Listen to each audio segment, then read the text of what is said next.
Your eyes and your vision are under attack, damaging blue light from the sun. Your phone, your computer, your tablet, even light bulbs and car headlights is constantly bombarding you. The good news is our eyes actually already have a line of defense to counter the effects of blue light. This defense is made up of 3 pigments called carotenoids.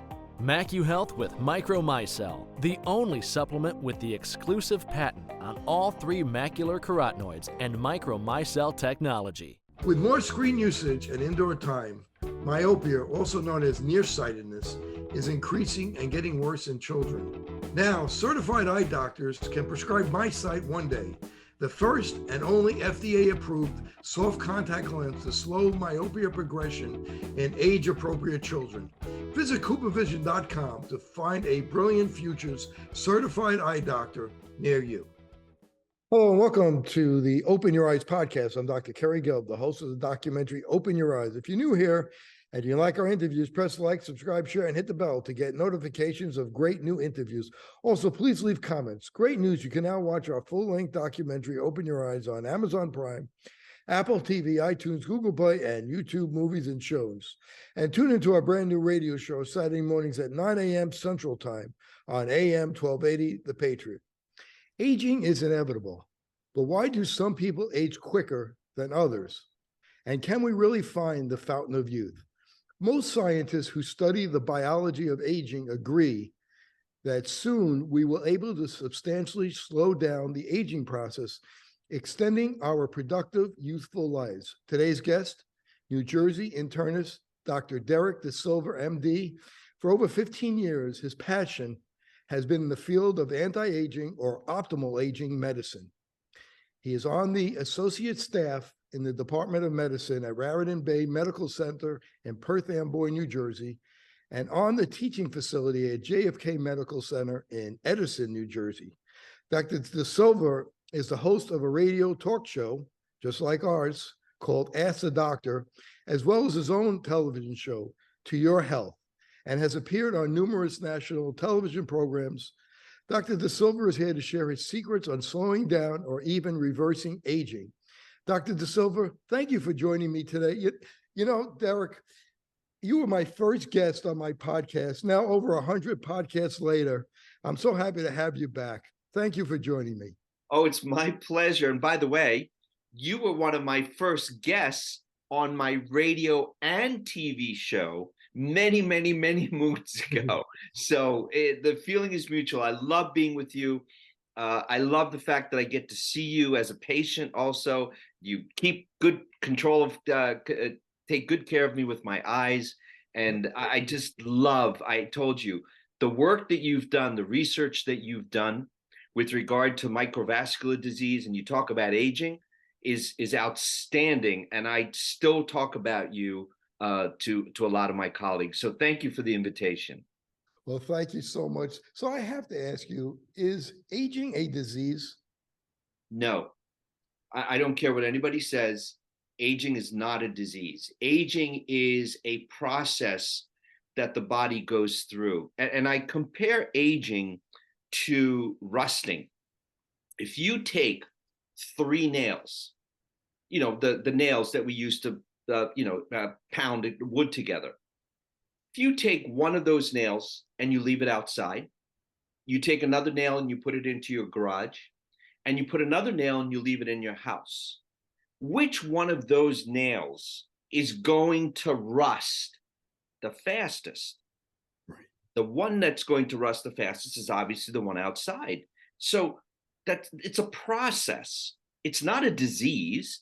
It's that you get infected with or something affects you. It's just a process that the body goes through. So I don't see it as a disease. I see it as a process that we can change the environment. You know, we can take that nail. My goal with my patients, with my own patients, is to take that patient from outside, the nail that's outside, to at least move them into the garage so that they don't rust and rust as fast, and then eventually move them into the house where all the environment is controlled. And why do some people age quicker than other people? Well, it depends on their environment, right? Are they always outside? I mean, when I mean always outside, are they always exposed to constant sunlight? Are they smoking? Are they drinking? Do they have diabetes? Do they have high blood pressure? What environmental epigenetic factors are involved in this? And epigenetics is how the environment, how the air, how the water, how the food, everything that we do, how does that affect our DNA? And that's the whole issue of why do people age faster? We look at smokers, right? I think a classic example are cigarette smokers. When you look at a cigarette smoker, you immediately look at their skin and say, dude, you really look old. I mean, what are you doing? And it's very, very obvious. People that have had a lot of sun exposure, you look at them and you say, you're 60, you look like you're 80. So those environmental factors really affect how we age. You brought up the concept of epigenetics, and they've done studies on twins where they took thousands, I think it was a study with 80,000 twins, and they looked at cancer. And they only found that like 10 to 20% of both twins actually got cancer. So they feel that maybe that sickness and disease is more related to lifestyle than it is to genetics, that it's 80% lifestyle and only 20% or 10% genetics. How do you feel about that? I totally agree with you. I totally agree with you, because we all have what are called oncogenes, right? We all have the genes that will produce cancer. But why do some people get cancer and others don't? And you talk about the twin study. The reason is because what triggers in the environment? For example, are you a smoker? Are you a drinker? How often do people, the most people who get lung cancer, over 80% of them are smokers, right? Or they've been exposed to asbestos or some kind of environmental toxin. The average person, I mean, do we hear of people who've never smoked, who've never been around toxins, that get cancer? Yes, but there's always a reason, Carrie. So environment, for me, is a huge factor. But the other thing that we need to talk about is, what about the nutrient?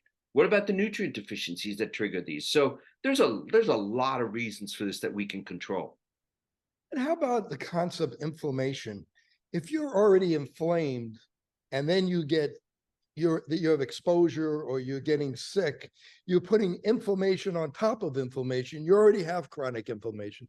Talk about the whole concept of insulin resistance and being inflamed chronically. Absolutely.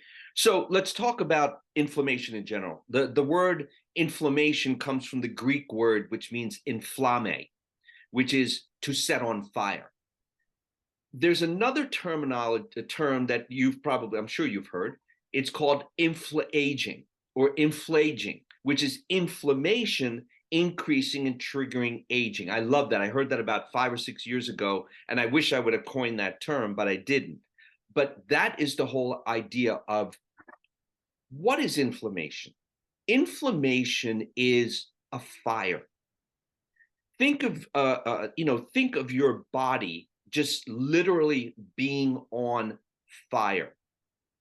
And I hate to use this analogy, but it's inappropriate. Think of a forest that is burning. What is happening to that forest as it is burning? What is happening is that the forest is getting devastated. What happens if you don't control the fire? Well, if you don't control the fire, we have pollution here in New Jersey that's coming across the country from Canada. And as you can see, the reason I use that analogy is it will sweep, the inflammation will sweep across your body, and it will produce, if you will, damage and disease. So what we have to do is we can't just control the fire. We have to put the fire out, because the smoldering, low levels of inflammation, which is a smoldering fire, can and will eventually become another major fire and produce more issues and more disease, if you will. You know, I'm interested in the concept of comorbidities. Patients come into my office like they do you. They're diabetic, they're hypertensive, they have arthritis, and they're going to separate doctors. Each of them are giving them different types of drugs, different treatment, but no one's talking about the cause. What's causing all these things to happen? Are they all interconnected? And if we treat the lifestyle and we treat the main cause, will everything get at least a little better, or maybe can totally better, or not get it in the first place? It's a lot easier to prevent disease than turn the clock backwards. Yes, and for definition, comorbidities are diseases that will contribute to your morbidity or to your illness and eventually your mortality. So what are comorbidities? Comorbidities, as you mentioned, are diabetes, high blood pressure, smoking, sedentary lifestyle.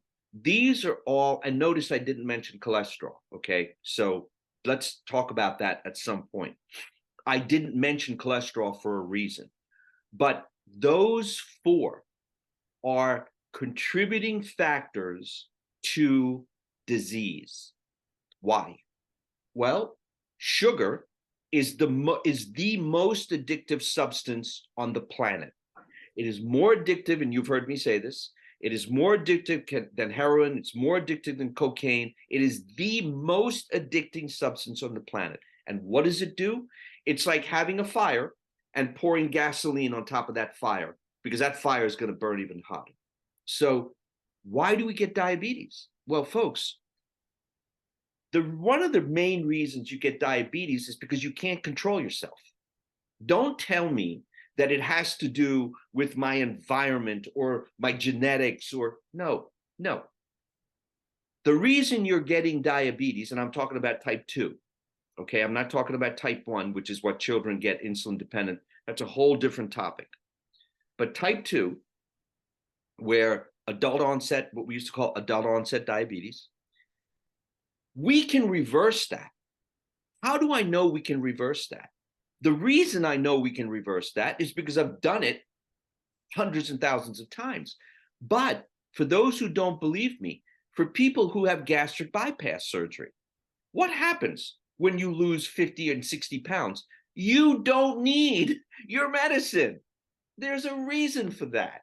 It's because you've been a little piggy all your life, and now you've stopped it, and the food is not happening, and you lose weight, and the diabetes goes away.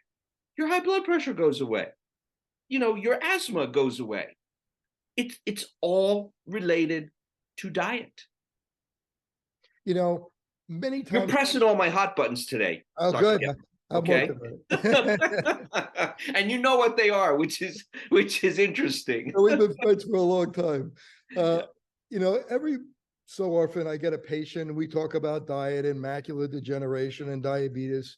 And we talk, and some of them will tell me, Doc, I'm okay during the day, but at night, I'm just so hungry. I just can't stop eating. And I could get to like 7, 8 o'clock, and then I'm standing by the refrigerator eating ice cream. How can we help those people?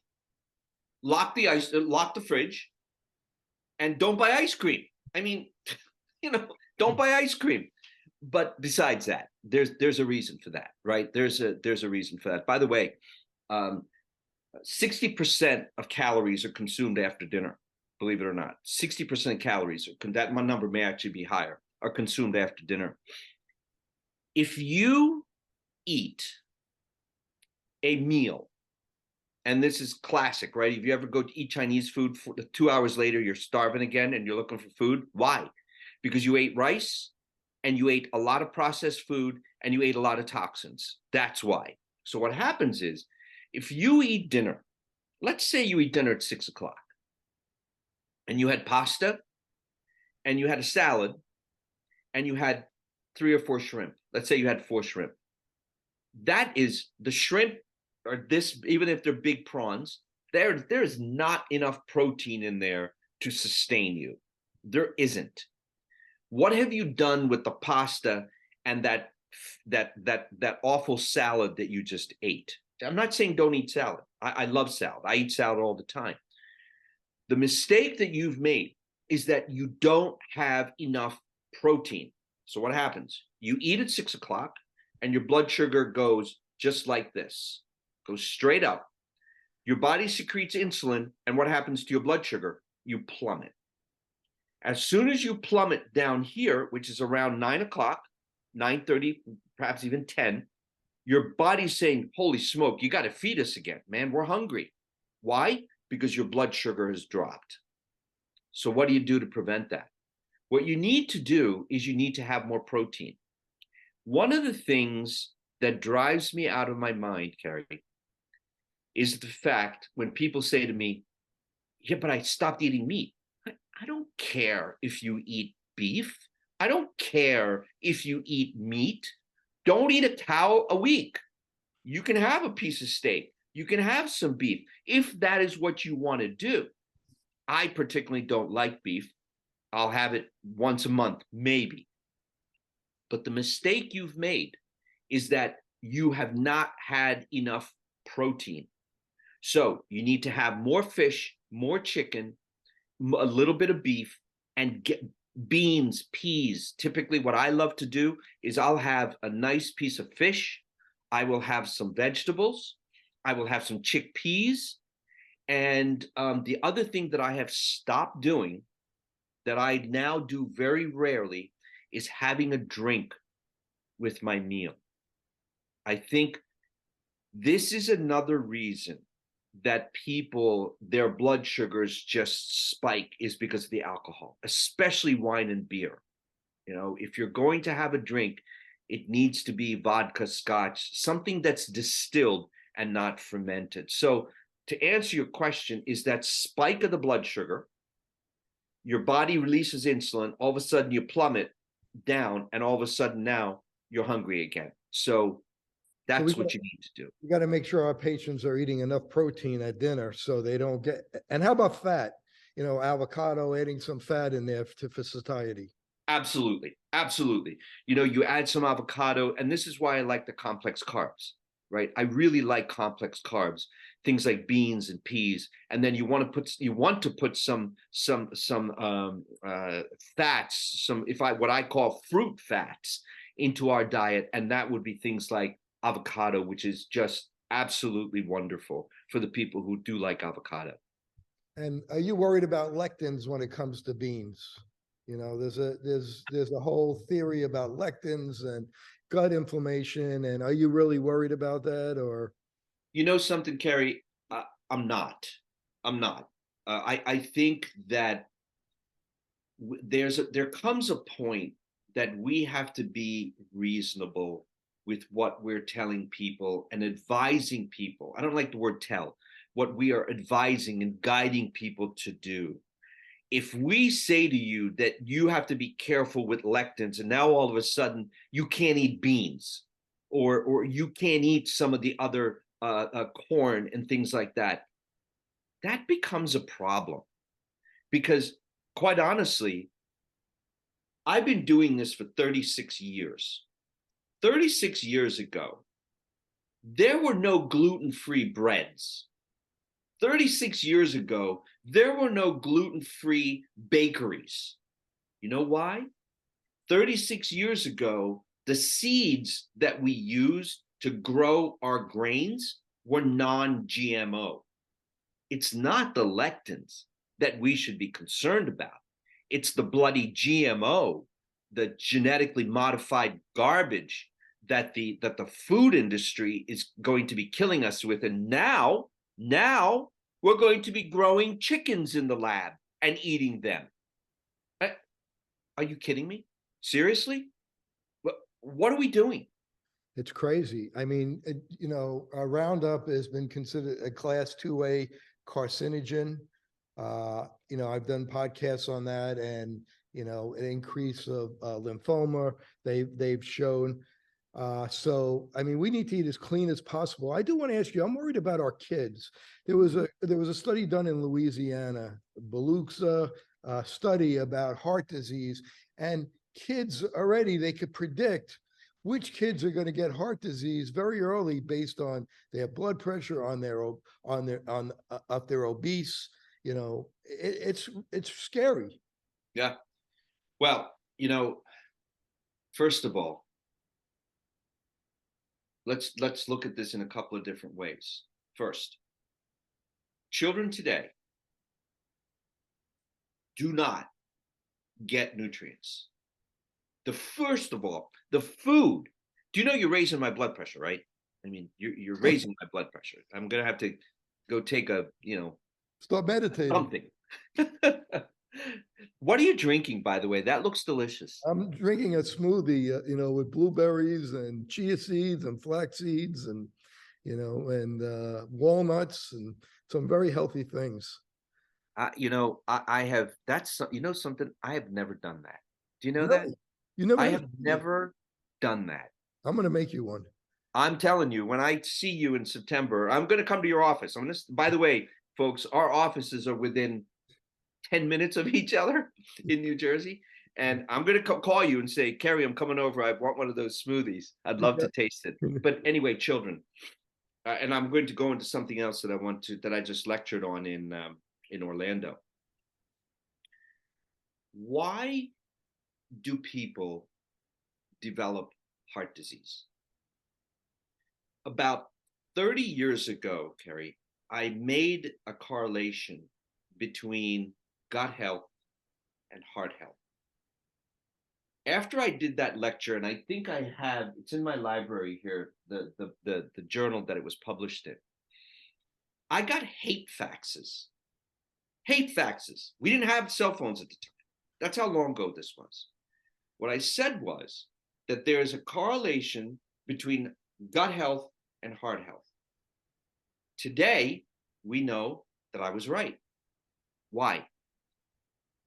If you change the pH of your stomach, you make it more alkaline by taking acid blockers. Your body cannot absorb minerals, specifically calcium and magnesium, and your body cannot make vitamin K2. If you don't have magnesium in your body, it is the number one mineral deficiency in this country, by the way, number one. You will develop high blood pressure, you will develop cardiovascular issues, and you will develop a myriad of problems, including cognitive issues, leg cramps, et cetera, et cetera, et cetera. If you don't have calcium in your body, cells won't function and they won't contract and do what they're supposed to do. If you can't make vitamin K2, not K1, K2, from the good flora, you're going to devastate your cardiovascular system. So why are children developing diseases that we saw in people that were in their 50s, 60s, and 70s? Number one are nutrient deficiencies, because our foods today don't contain the amount of nutrients that they did 80 years ago. Give you an example for that. You would have to eat 12 bowls of spinach today to equal the iron concentration of one bowl of spinach from the 1930s. The amount of iron that has been depleted from apples in the past 80 years, there's a 96% depletion of iron and pectin in apples. Why? Because they're picked 2-3 weeks ahead of time. I was just commenting the other day at home. This watermelon tastes gross. This apple is disgusting. The grapes taste like paper. Mealy. Yeah, it's mealy. It's like awful. Potato. It's awful. Why? Because none of our fruits and vegetables today are ripened on the vine. We live in New Jersey. I know we both have homes in New Jersey and Florida. But if I just came back from the Dominican Republic about a month ago, and they sell mangoes, avocados, bananas on the street, Kerry, the mangoes, the juice was dripping down my face. They were so sweet. The avocados, I didn't know avocados tasted like that. They were so tasty. And all of the juices, I got a juice every single morning, and it was so bloody good. Why? Because the nutrients were in there. The last 20% of the ripening cycle is where all the nutrients of the taste and all of that comes in, and we pick it right before that ripening cycle, and that's one of the reasons. So these children don't have the nutrients that they should. And then, oh, you've got ADD. You got ADHD. You got autism. Okay, why? Why? The reason you have all that, and let's not put autism in there. Let's talk about ADD and ADHD. You and I, guaranteed, would have been diagnosed with ADD and ADHD when we were growing up. Guaranteed. Me for sure, but I know you, so for sure. So what do? Why don't we give you some Ritalin? Why don't we give you an asthma medication? Why don't we, do you see what I mean? Sure. So now the nutrients are being depleted from the body. Not only are you starting off with a baseline deficit because you don't have it in your fruits and vegetables, now we're giving you drugs that are depleting more nutrient from your body. So that is completely true. And then there is the whole world, and this is what I lectured on in Florida, of cannabis. I like cannabis. I don't like cannabis I think there's a role. I'm talking about THC. I'm not talking about CBD. There's a difference between the two, right? Two completely different things. I'm talking about THC. The amount of young people in their 30s having heart attacks and strokes that smoke is 5 times greater. If you smoke every day, or actually, no, excuse me, if you smoke once a week, you increase your risk for heart attack and stroke 5-fold if you smoke THC or pot. Why? It's the vapors. It's the damage to the endothelium. You've heard me talk about the glycocalyx. It's the damage to all of the vasculature. And what's happening? You're increasing your risk for heart disease.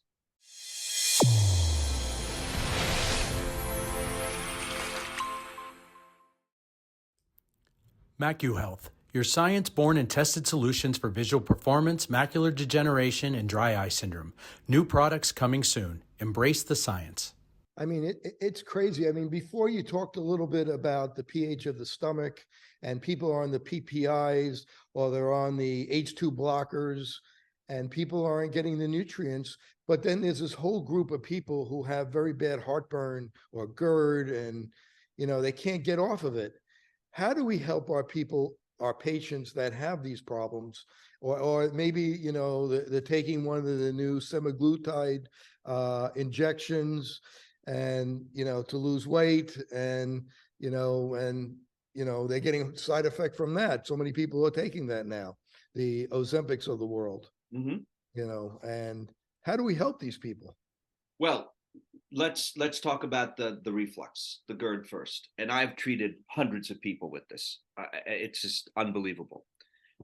What happens here, folks, is that your body is fermenting your food versus digesting it. Why? Because you don't have the right flora in your body. You don't have the right good bacteria in your body in order to break down the food and digest it. You are fermenting your food. What happens when there is fermentation? What happens when you have fermentation is that it produces gas and it produces acid.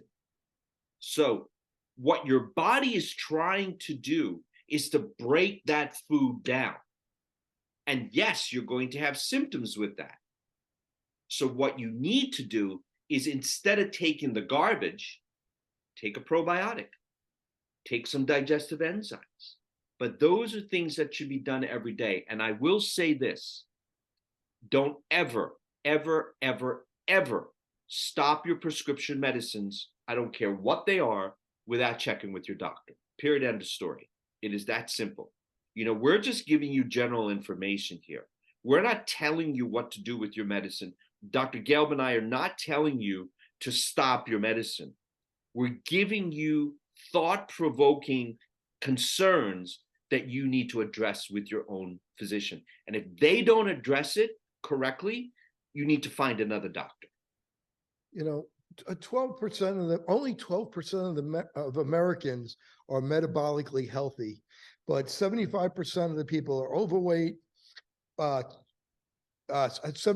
overweight, 45% are obese, but only 12% are, but 12% are metabolically healthy. Metabolically healthy. So we have these people that are skinny fat. So you could be skinny but fat on the inside, and you're still at risk for diabetes. Absolutely, absolutely. Because as you said, you're metabolically unstable, and I think there's and you know, we're talking about all these issues here. How do you fix this, folks? The fix is really not that complicated. Okay. The fix is change one thing. Change one thing. Whether it's drinking more water, whether it's being conscious of what you're eating and drinking. Every time you put something into your mouth, be aware of what you are ingesting and say to yourself, do I really need to do this? You know, here's what I tell people when it comes to eating, Dr. Gelb, is this. Don't eat like it's your birthday every day. Your birthday is once a year. Your birthday is not every day. You cannot have cake and cookies and candy and have a celebration every day. Can you do it for your grandkids? Yes. Don't celebrate your children's birthdays because they've been annoying you their entire life anyway. Okay. So what I do is I celebrate, and you know my boys, I celebrate with my grandchildren's birthday. If it's my son's birthday, okay, I'll have no cake and you got to make a separate meal for me. So, but all joking aside, you have to be aware of what you're eating. I also really, really like intermittent fasting. And I know we've talked about this, but how do we fix these, folks? Get the sugar out of your diet, get the processed foods out of your diet, get the junk out of your diet. So, and take a probiotic. Take a probiotic or the good bacteria every single day. If you're over the age of 60, you probably need some digestive enzymes also, because as we get older, we don't make the right digestive enzymes. And also, God was really smart. God is really smart. God puts the digestive enzymes in all the food that we eat and all the fruits and vegetables that we eat. But the problem is we process them and we kill those enzymes to digest them, break down the food. So probiotic every day, get rid of the sugar, get rid of the carbs, get rid of the sweets. And if you're over the age of 60, take a digestive enzyme also.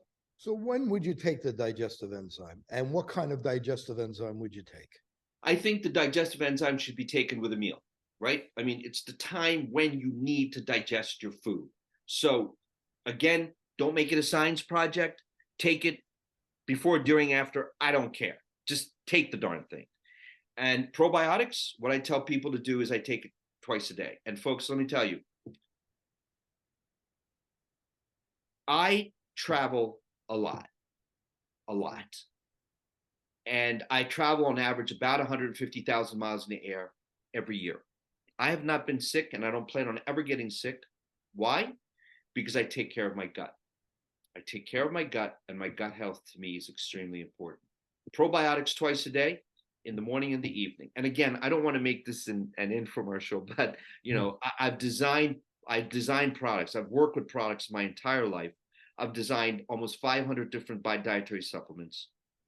And I designed a probiotic. It's not this big, but I've designed a probiotic that I take it Belly Buddies. That's it. That's exactly it. I take Belly Buddies. It's a probiotic with capsule technology, and the capsule is acid stable, and the bacteria in it are protected from the acid in your stomach, and it opens up in what we call the proximal small intestine, meaning the beginning parts of the small intestine, and it goes in there and does the work that it's supposed to do. So it's all technology. Whenever I design a product, I use innovative ingredients or I use innovative delivery systems and technology. So with probiotics, does the number matter, and does how many different types of organisms matter? Great question. Great question. So if you don't have the right technology, if you don't have, for example, the capsule technology, you need to put a lot of organisms in, because you're going to kill off 95 to 98% of those organisms. So you need to put in 20 billion, 50 billion organisms. I don't need to do that, because I use this technology, and we have 4 billion organisms where the viability is extremely high. I've got 3 different strains. Why did I pick these 3 strains? Lactobacillus acidophilus, Lactobacillus rhamnosus, and Bifidobacter bacterium. Why did I pick those? The reason I picked these strains is because they are the most studied strains when it comes to greatest application for the human body. So those 3 strains with the technology, it is our flagship product, Dr. Gelb, that we've been using for 25 years, or actually 30 years now, that we've been using for 30 years, and it's our #1 selling product with our #1 selling technology. It's a tremendous product. I've been using it for probably about 5-7 years right as of now, and I got to say, it really is. You did a fantastic job with it. I wanted to ask you about someone who had their gallbladder removed, had gallbladder surgery. What kind of enzymes do they need? Oh, wow. Do they need? Should they take enzymes? What a great question. Every single patient of mine that has a cholecystectomy or has a gallbladder removal, I put on some bile salts. We have a product that is a digestive enzyme that I have 12 different enzymes in there. Bromelain, papain, you name it, it's in there. Proteases, the whole deal. But I also put a little bit of bile salts in there, specifically for those people that have gallbladder dysfunction and that have had gallbladders removed. So those people, anybody of my patients that end up with a gallbladder removed, immediately I put them on the digestive enzymes, because again, you have your pancreas, you have your liver, those take over the function of what the gallbladder is when it's gone, but let's give it a little bit of help. Let's help the body out here a little bit. And that's why I put the bile salts in the digestive enzymes, along with a little bit of probiotic in there too. So there's not only all the digestive enzymes, a little bit of bile salt, but a teeny bit of probiotics in there, not enough to take over the function of, you need both. You need the digestive enzymes, plus you need some probiotic also. And someone who's had their gallbladder removed, do they take the enzymes every time they eat? Do they have to take it once a day? How many times a day do they take it? I usually tell them to take it 2 to 3 times a day. Whatever your 2 heavier meals are, let's say your heavy meals are lunch and dinner, take it at lunch and dinner. And if you feel like you need a little bit more, take it with breakfast also. It's not going to hurt you. They're just digestive enzymes. You brought up heart disease before. And you, as you said, is one of your pet peeves, the cause of heart disease. We're told by conventional medicine it's caused from cholesterol, but 2/3 of the population that goes into for a heart attack have elevated blood sugar without even knowing it. And many of them don't have elevated cholesterol. And for primary prevention, if you're taking a statin, 1 out of 89, you have to treat 89 people to prevent one heart attack. So 89 people have to take the statin to prevent one heart attack. Are we missing the boat? Are we missing blood sugar? Are we missing inflammation? Are we missing something? Are we looking at the wrong thing? Or should we also be looking at cholesterol? The boat left. The boat left. The boat left about 35 years ago, when that ridiculous study was done that said that cholesterol produces heart attacks. Well, pharma was all over that. They said, great, we can produce a new drug now. What they did was they took the fat out, because remember, fat is sweet, right? What's the difference between white meat and dark meat? Dark meat white meat does not have as much fat, and it's very bland. Dark meat, on the other hand, it's sweeter because it has more fat in it.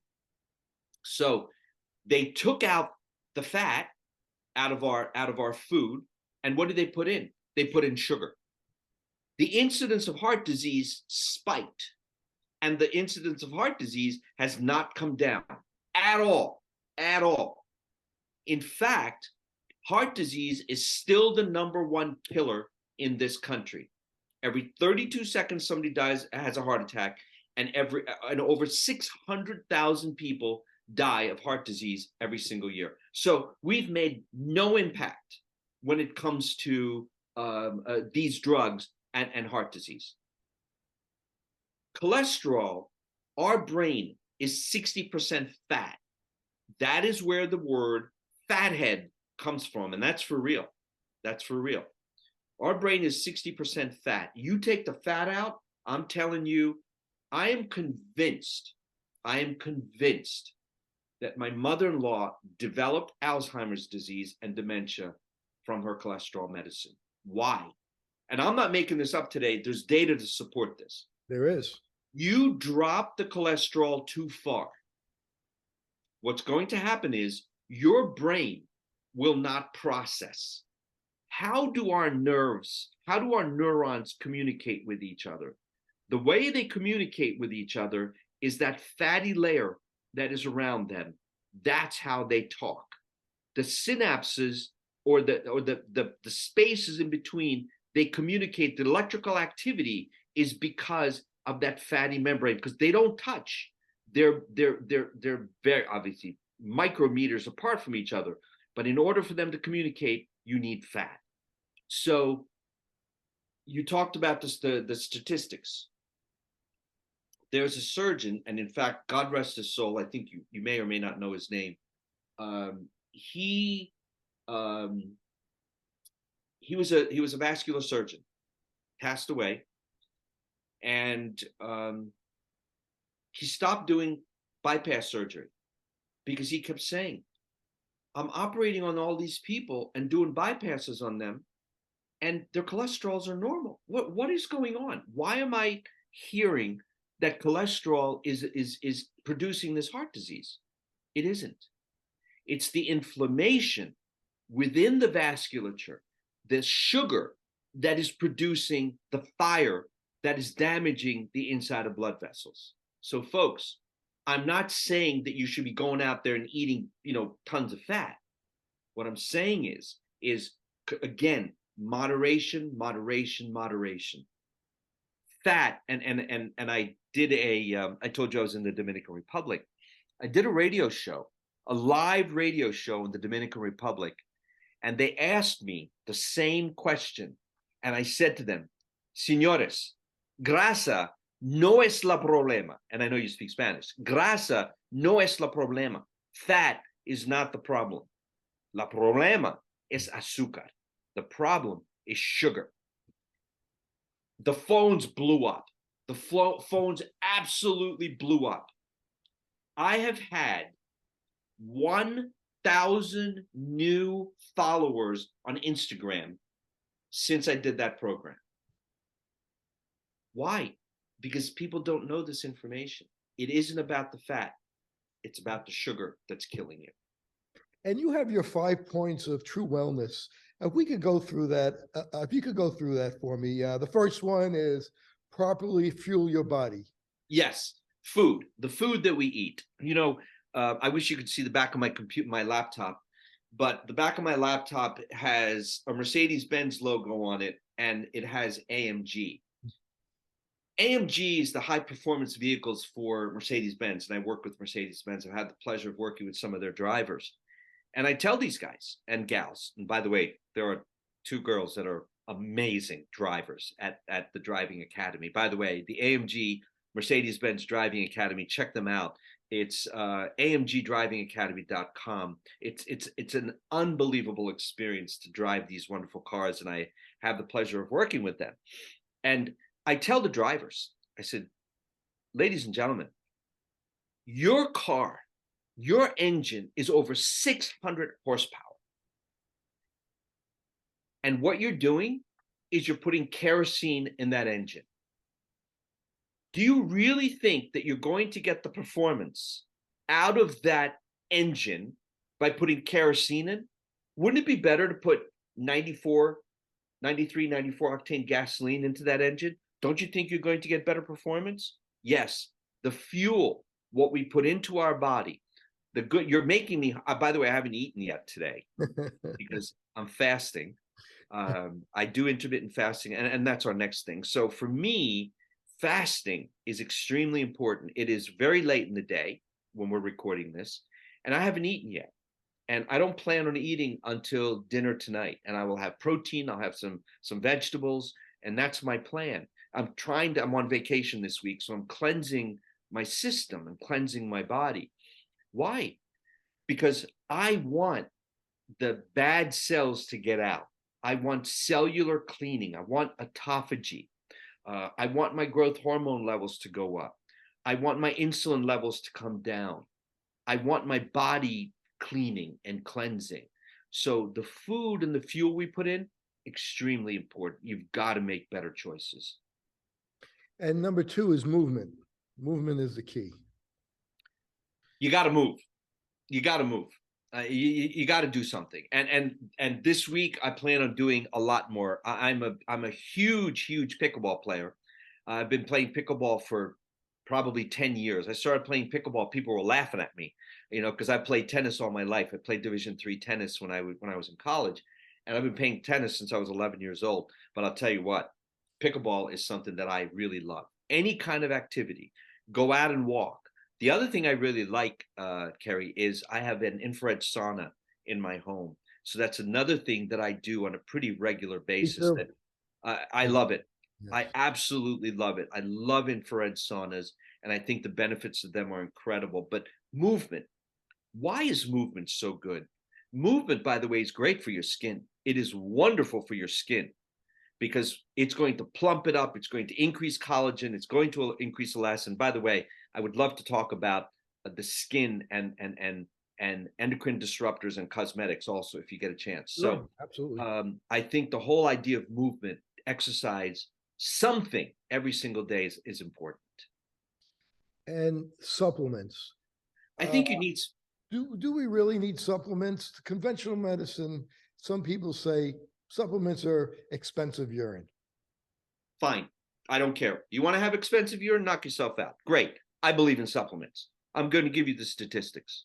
Number 1, as I said to you before, over 70%, I think that it's greater than 80% now of the US population is deficient in magnesium. Why? Our food does not contain the fruits and the nutrients that it did many years ago. I talked about that already. Over 80% of the US population is deficient in iodine.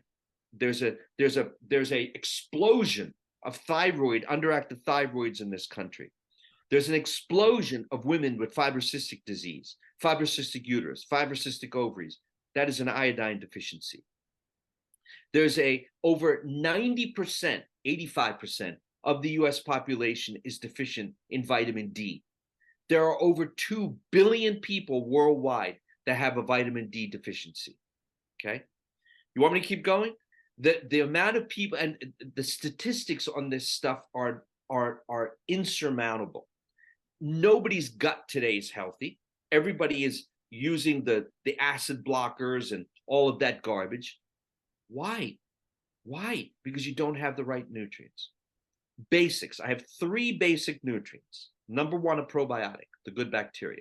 Number 2, vitamin D.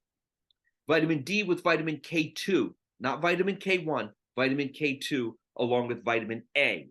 So I have a compound called ADK, 5,000 IU once a day. And number 3 is an omega-3, is fish oil.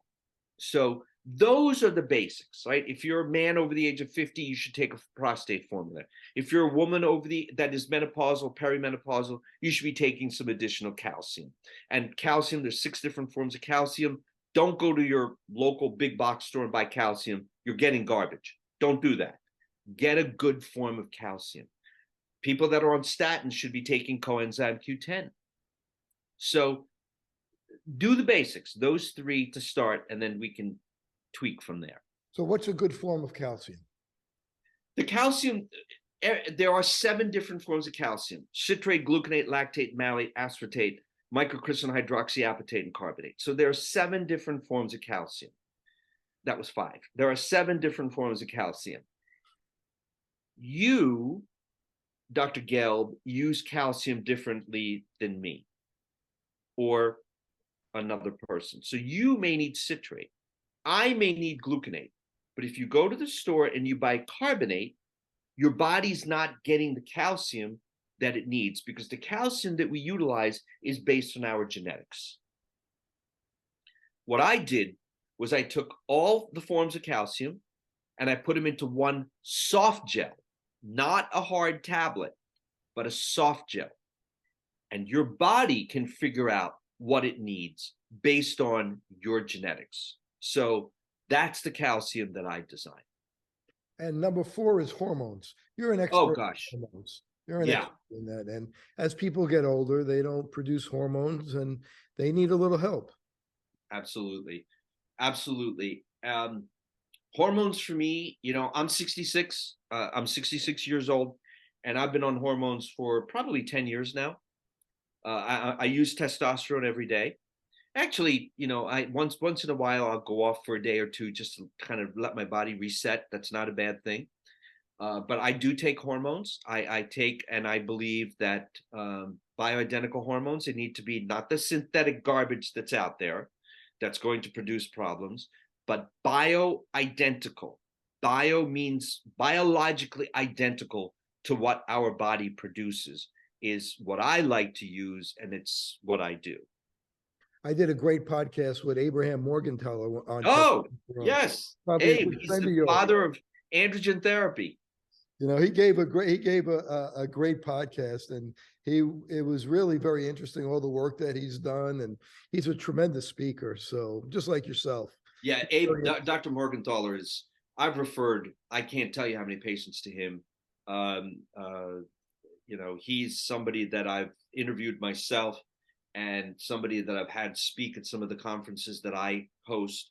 But he's wonderful. And yeah, you're right. He's a fantastic speaker. He really is. And number 5 is do something nice for other people. And no one else says that, but it helps your immune system, right? It boosts your immune system by 40% and the other person's. Absolutely. Absolutely. My tagline on my emails is one good deed a day, one good deed a day. And where did I get that from? Everything I do, I like to have a reference for, because people will say, well, where did you get that from? That one good deed a day, increasing your immune system by 40%. It comes from Dr. Herbert Benson from Harvard. He ran a conference called Spirituality and Healing. And he brought together all of the top people in spiritual medicine, like, Larry Dossey himself, and all of these folks, many, many years ago. And they did these amazing presentations on spirituality and healing. How if you pray for somebody, that they did this great study where there were patients in the intensive care unit at UCLA. They had people from Australia praying for a group of people in the unit. The people that these folks prayed for in the intensive care unit, their outcomes were better than the people that were not prayed for. So anything ever happens to me, folks, pray for me. I don't care where you are. Just pray for me. I'm good with it. But yes, if I do a good deed for you, my immune system gets boosted by 40% and your immune system gets boosted by 40%. But here's the beauty. Every person that witnesses that good deed, their immune system gets boosted by 40%. What does that cost? Nothing. One good deed a day. Isn't that terrific? I mean, not enough people talk about that. And that's one of the reasons what I love about you. You'll come out with these things that other people don't know. And I noticed that about you. You're always helping other people and you're always so nice to everybody.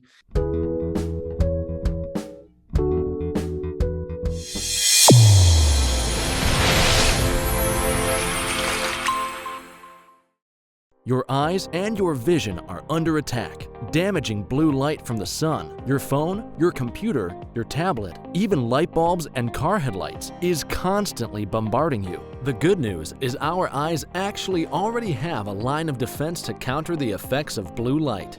This defense is made up of 3 pigments called carotenoids.